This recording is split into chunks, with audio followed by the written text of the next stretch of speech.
Fala galera, estamos de volta e hoje para falar de um tema muito importante que é arrependimento. Vamos nos arrepender. Arrependimento, ele tem duas origens etimológicas.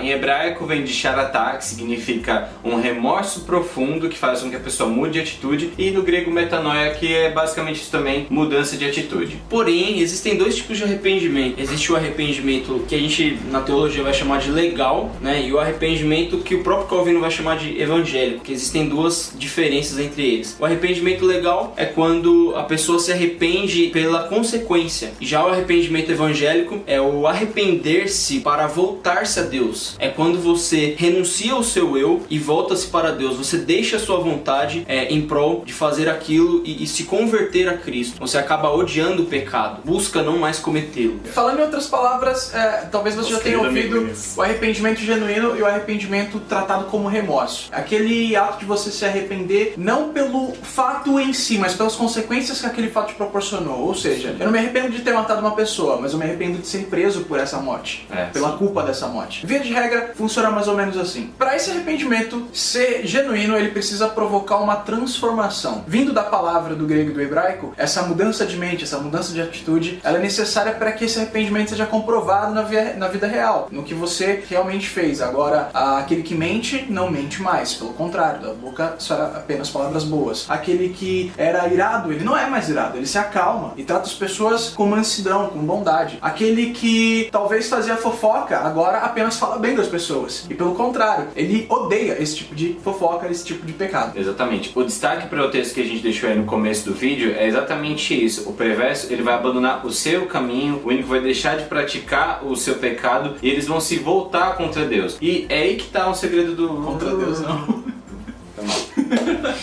Você voltar contra Deus. Eu não deixei meu caminho. O destaque que a gente dá para o texto de Isaías 55:7 tá nesse ponto. O perverso, ele deixa o seu caminho. O ínico deixa o seu pensamento mal. E eles se voltam para Deus, porque Deus é compassivo. Sim. E pronto para perdoar. Eles são convertidos a esse Deus. Exatamente. Base ressaltar, vale muito ressaltar que esse arrependimento, ele não é apenas um fruto humano. Não nasce no coração do homem. Não. Ele vem, dado pelo Senhor. O Senhor o dá esse arrependimento ao homem. Contanto, o homem também pode buscar esse arrependimento em oração.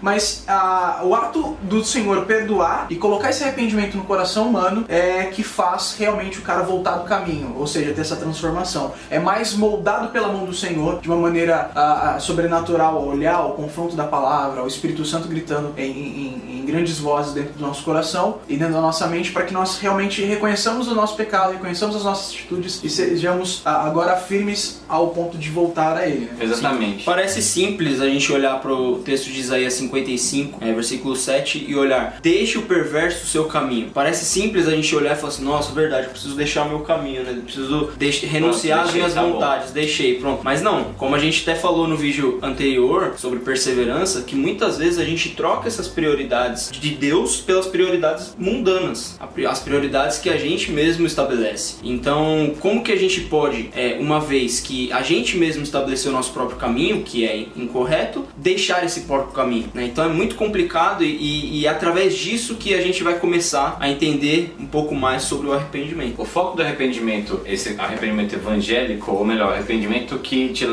te aproxima de Deus, é que você tá focado nele. Pensa na situação: uma criança, ela recebe uma advertência da mãe: não põe o dedo na tomada. Ela coloca o dedo na tomada e leva um choque. O problema é que ela vai parar de colocar o dedo na tomada, mas não pelo fato da obediência à mãe dela, mas pelo fato de levar o choque, a consequência. O que Deus propõe é que a gente pare de pecar e abandone esse caminho de perversidade simplesmente porque vai contra a santidade dele, vai contra tudo aquilo que ele prometeu, vai contra quem ele é.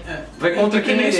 Em primeiro lugar, o nosso pecado dele não ofende as pessoas à nossa volta ou a nós mesmos. Em primeiro grau, ele ofende a santidade de Deus. Exatamente. E é por isso que você tem que odiar esse pecado. É por isso que você tem que odiar essas atitudes más e voltar desse caminho. Porque existe um Deus santo, santo, santo, que é ofendido por essas ações. E é isso que tem que te motivar a busca pelo arrependimento. É isso que tem que motivar a busca incessante por você realmente reconhecer que você tem erro, que você tem que limar isso e tem que voltar para o Senhor. O arrependimento, ele, além dele gerar o benefício para nós de voltar-se a Deus e crescer espiritualmente a Deus, ele também mostra e testemunha ao mundo a nossa diferença. Exatamente. Né? Porque Nós nos submetemos a isso. isso, porque as pessoas vão perceber a diferença de, pô, aquilo que o cara fazia, ele não tem feito mais. Né? A partir do momento que o cara tem que abandonar, quando ele abandona a prática da ilegalidade em relação à vontade de Deus, isso tem, apesar de que quando a gente peca, em primeira instância ofende a Deus, tem uma consequência geral, né? Acontece a mesma coisa quando Sobre nós, sobre as você pessoas do nosso lado. Exato. Acontece a mesma coisa quando você se arrepende. Você se arrepende e isso, tá, em primeira instância, tem a ver com a sua vida com Deus e automaticamente gera uma repercussão social, né? Edifica. Testemunha o nome de Cristo. Né? Edifica Exatamente. as pessoas que têm contato com esse testemunho. Mas, onde está a aplicação? Vamos usar a. Dois exemplos, vai. Dois exemplos Vamos lá, bíblicos, dois então. exemplos. Ok. Qual primeiro? Onésimo. Onésimo, ganhei. Vai. Nada a ver. Onésimo é um exemplo muito bom de arrependimento. Onésimo, pra caso...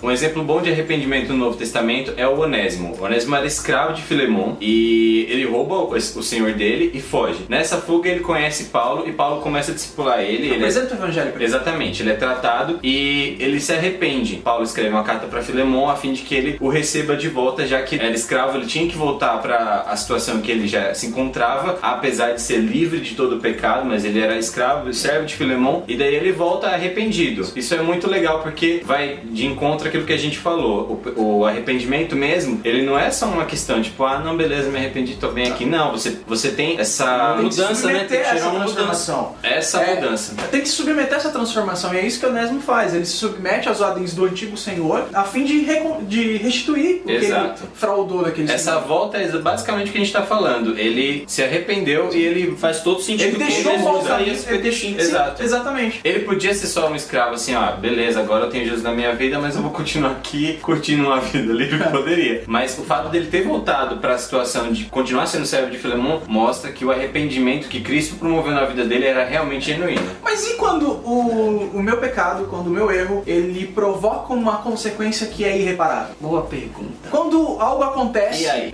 Eu simplesmente matei um homem e isso vai cair a culpa sobre mim. Eu engravidei uma pessoa fora de um casamento. Cara, tá encheiro de ser Davi isso aí, velho. Rapaz, acho que é Davi. Perfume de Davi isso aqui. Exatamente. acho que é Davi. Perfume de Jerusalém, cara. Que horror. Davi, foca. E o que acontece? Davi mata um homem, rouba essa mulher desse homem, né? Aliás, a morte desse homem foi por conta dessa mulher e ele a engravida. De fato, quando ele percebe esse pecado, as consequências já são irremediáveis, é irreparável. Um homem morreu, a família dela morreu, não dá pra reparar. O que ele fez? Ele simplesmente foi contristado, compungido demais no seu coração. Ele mudou esses caminhos, mas como é que eu vou viver agora? Eu não tenho como voltar pro meu Senhor. Como é que se repara A isso? consequência não tem mais como mudar. Como é que Davi reparou? E ele deixa bem claro nos Salmos. Davi escreve, olha, meu pecado eu tenho diante de mim o tempo todo. Isso me contrista a vida inteira, vai ser para sempre isso. E ele buscava em oração, ele buscava em contato com Deus, íntimo relacionamento com Deus, a busca por esse arrependimento, por nunca mais esquecer de que, olha, realmente eu pequei, mas eu tenho que voltar ao Senhor, eu tenho que dar graças a Deus porque ele é misericordioso, ele perdoa, ele é galardoador de todos que o buscam. Tá aí a prova do cristão verdadeiro. O Exatamente. cara que consegue fazer isso, mesmo diante da consequência batendo ali todos os dias. Mesmo diante da culpa, a prova cabal tá ali do lado dele, a esposa dele agora, ele tem um filho com essa mulher. O próprio filho dele vai perseguir ele lá na frente. A consequência não vai sair da vida de Davi, aquele negócio vai perdurar, mas é aí que a gente volta pra perseverança do vídeo anterior. Ele continua se esmerando em buscar a Deus e não ser o homem que ele foi quando praticou o pecado ali com a Betseba e vai viver a vida dele ainda sendo um homem segundo o coração de Deus. Você vê claramente que não é simplesmente um sentimento de culpa ou de remorso, não. Ele foi contristado, ele mudou as atitudes e ele busca a Deus pra isso. Pessoal, valeu! Eu acho que é isso. Nossa, nosso cara. vídeo de arrependimento tá ótimo, maravilhoso. Pessoal, valeu. Pessoal, Agora valeu. pode voltar pro Facebook e ver suas coisas lá. Vai assistir sua sessão da tarde livremente. Isso aí, pegue a... Pode voltar no Netflix, que agora vai aumentar, foi taxado, né? Mas pode voltar. É isso aí, galera. Tá bom? Compartilha aí, segue, Falou aí, galera. dá like. Temer, É se você nóis. puder, se arrependa desse pecado. Em nome de Jesus. Valeu.